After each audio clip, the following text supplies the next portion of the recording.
Can I just say that I find it extremely interesting how every time there's something going on with Chris Brown, the entertainment industry allows it to become so public.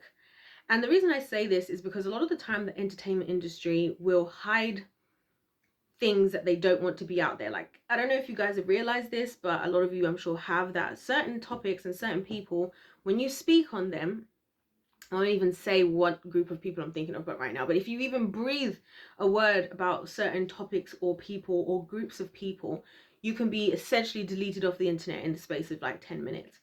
Other people, you know, maybe they're not as important as that, but everything will be shut down. The news outlets won't be talking about it. And when I say news, I mean proper news, and I also mean like journalistic type news.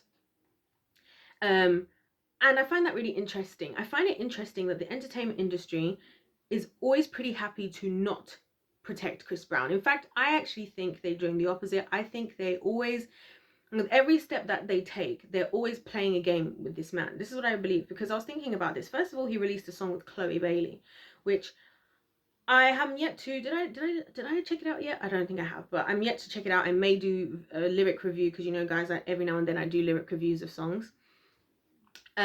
But I find that really interesting because as that's happening, he's also now having a lot of backlash coming back up about the Rihanna stuff. Also, because he'd spoken up about how people are not letting it go, and now people are bringing up that apparently he was abusive with Karrueche as well, and all of this stuff. And I find it really interesting that these two events happen simultaneously, because to me it seems like the classic narcissistic move of the entertainment industry, which is Chris Brown wants to get out of the out at least with of the inner circles in the back of whatever's going on in this very evil industry, right? They don't want to let him go. So what I feel like they always do is when they need to, they'll bring dirt out on him and ruin his name to the point where it's like a warning, like this is what's going to happen if you really try to run away, if you really try to walk away, right? Because it's always when things have been quiet, he's been doing well and there's not really been that much drama, right? And that's why I think this Chloe Bailey thing is interesting, because I reckon obviously Chloe Bailey is under Beyonce. Beyonce, again, interesting how, you know, I won't even say what I want to say, but let's just say there's allegations of a lot of things to do with Beyonce swimming around the internet right now. But anyway, right, so he's working with her, which now we definitely know Beyonce and Jay-Z are very deep into all of this evil stuff in the entertainment industry. He is now doing a song with Chloe. I reckon this is all a strategic move for them to push and use and abuse Chris Brown essentially in the entertainment industry, whilst also keeping him on the leash, reminding him how the world hates him, reminding him how if he tries to do anything out of line that isn't exactly what they tell him to do, then they are going to destroy him to the public. And that's why I find this so interesting, that these two things would actually happen at the same time. Normally in the entertainment industry, if they want to put somebody out there, right, if they want to when music is coming out and stuff, you know, these campaigns, the way they plan it, they can plan for months, they plan for a while, and put a lot of things together to make sure that when the song comes out, it's really popping off the way they want to, they're getting the maximum amount of attention. Because usually with music and stuff, people are usually evaluating how good it was or how well it did from like the early stages of it coming out, kind of similar to a movie, and how they'll check how it did in its first week, and they'll be like, movies, how many people went to see it in its first week, how many plays did this song get in its first week, stuff like that. So for them to allow, bearing in mind we already know that a lot of people in the entertainment industry strategically use the media, what are they called, media organizations, i.e. dropping stories, sending paparazzis, bringing stories up, all that type of thing. I just find it very interesting that they're doing both together. I think they're trying to keep him on a leash. I think they're trying to get him to do what they want him to do now that he's doing this song with Chloe Bailey, whatever. But at the same time, keep the public opinion of him bad enough and his guilt and condemnation strongly enough that he will probably be warned to stay back and stay doing what they want from him. And it's sad to me because obviously based on his behavior and all the things that he's done, like this man clearly needs like some help, like some real serious help for whatever he's got going on.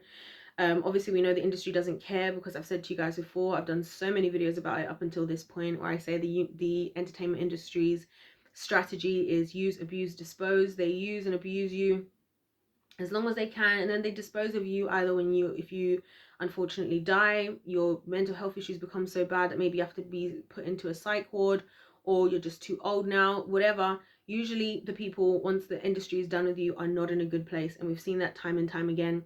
We've seen people who've passed in the industry, strangely enough, at young ages, and they shouldn't have, or in places where you think, interesting, that type of thing.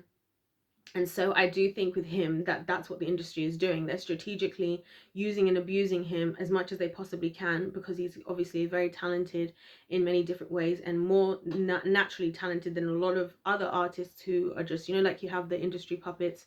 And what do they call them? They're not industry puppets, the people who get what is that term? If anybody remembers this, please tell me in the comments. The term for when you like manufacture the artist, like you just pick somebody and you decide you want to make them a star, and then you just basically start making them into a star type of thing.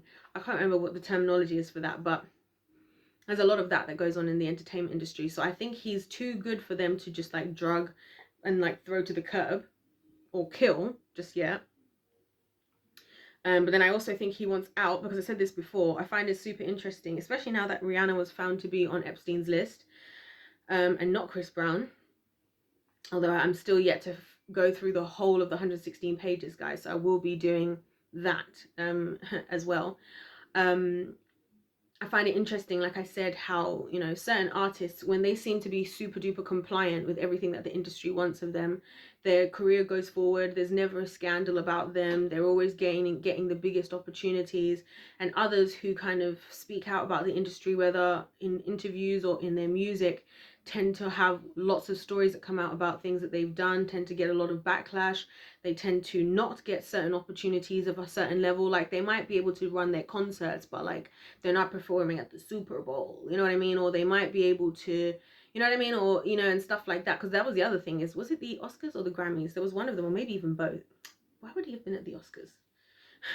There was was it the, I can't remember which, guys, which award was it? I talked about it anyways at the time, that Chris had been told he couldn't come all of a sudden to one of the award shows, even though I think he was supposed to perform. Yeah, that is what happened, because he'd even posted pictures of him practicing his performance. Then he was told he wouldn't come, like he couldn't come, and I was just like, to me it just seems like they're playing a game of like cat and mouse essentially with him, and it's kind of really disappointing to see, especially because the people of the world don't realize how the entertainment industry works. And that's what I find interesting. People fall for it hook, line and sinker. As I'm seeing people getting so upset about what Chris Brown has done, and like I've said before, and I don't need to say it again, but I will say it anyway, I'm not obviously in agreement of any of his actions. And I'm also not a believer that we just write people off. I'm a believer that we identify people's behaviors as having a root cause, find the root cause and get rid of it. Usually, and I know there's one power that is more powerful, that is the most powerful tool to remove everything that is bad out of its root cause, and that is the name of Jesus, right? Which is why I'm always talking about that. But I'm just saying that, like, to the average person, that what they will do in looking at this is they just get so caught up in exactly what the media wants, which is all of the stories coming out, all of the, because obviously all of these things are, they're very emotional experiences for us all. Maybe you were affected, maybe you weren't, maybe you're just really passionate about protecting women, whatever it is, we all get really emotional now because they've engaged your emotions. It's the same thing that the governments do when they're running for elections and stuff. They go around saying things that gets us all really emotionally involved, right? So then they can control us, because now we're in an emotional state, right? And then from there they control what we think, that controls what we do. Now people don't want to, like, Chris Brown is always going to, it's almost like he's always going to be the controversial figure they're going to use to flare up whenever they want. Meanwhile, utilizing the fact he does still have a fan base, he does still have these talents. We fall for it. We are there arguing, getting upset, saying how come can't believe, people are like, oh, I can't believe he's still allowed to work in the entertainment industry, I can't believe this. Like, we're falling for it. Like, why? Think about why there's other artists, they'll do something crazy, they'll do something as well, but it will be swept under the rug, never to be heard of ever again. Or better yet, you never heard about it. Why don't you hear about it? Because I'll tell you something, guys, I believe, I've said this before, I've said this probably well over a year ago, and I only believe it to be truer now, that I think that these people in the entertainment industry are doing so much more behind closed doors evil than we think that they are. And I think a majority of them are involved. It's just that we don't know, because you're not there. Like, I've had a taste enough of working in the entertainment industry, which is also why I walked away, right? To know that everything we see on the media, every story that is pushed out there, every drama, whatever, it's all very carefully thought out, planned and organized in order to create a certain reality in our minds.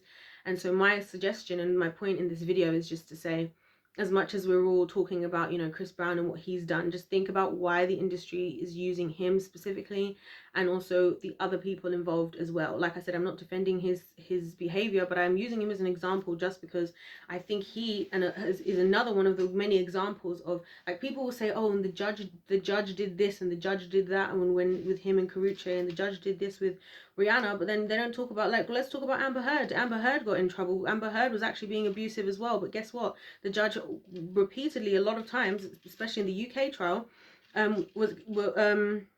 decided in favor of Amber Heard a lot of the time, right? That's why she was running around saying, oh, I won in the UK, I won in the UK. Turns out that the judge anyway, his nephew was like working at a company that was like the sister company to the company that was being sued at the time on the Amber Heard case. So again, is it that people are actually going to court and getting justice, or is this just another tool that they use to make it look to us like, oh, justice is being made, when in reality they pick and choose when this person actually gets in trouble for this and we're going to make a big noise about it, they're going to go to prison, they're going to go to jail, but another person, the judge is just going to be in favor of them. And then again, obviously us falling for everything hook, line and sinker. If a decision is made in a courtroom, we all assume that that's what's true and that's what's the best thing, but in reality it's just not even that simple. And I've talked about this so much, how, you know, these legal battles and these court battles a lot of the time are corrupt, but you wouldn't know and you wouldn't care because they don't put it out there, because they don't want to put it out there for whatever reason, because maybe the people who are doing it are more compliant. Like I said, this is not to take away the seriousness of what Chris Brown did at all. It's for me to get you guys to understand how the universe, well, yeah, the universe, but the entertainment industry and a lot of these media industries and everything, how they play chess with us and how they control our attention. They control our emotions, the narratives, what we think of certain people and what we think of others to their own advantage. And we got to ask ourselves, why do they do it? And we got to ask ourselves, who are they covering up for? You know what I mean? Anyways, guys, I'm going to leave you with that. I think I've filmed enough, talked enough at you all for today. Please let me know your thoughts in the comment section down below. Don't forget to like the video and comment if you enjoyed it. Just know I say this in love, guys. I'm trying to help us all be educated more and think about what's happening in front of us, because a lot of times the things that are happening in front of us, there's a reason it's happening in a very specific way, and there are things that are either being hidden or being manipulated on purpose for a particular reason. And I just want to make sure that all things that should be brought to light will be brought to light, not just the things that the industry finds to be beneficial for their sick and twisted goals. That's all I've got to say to you guys. If life's a game, let's play to win. God bless you all, and I'll see you in my next one. Goodbye.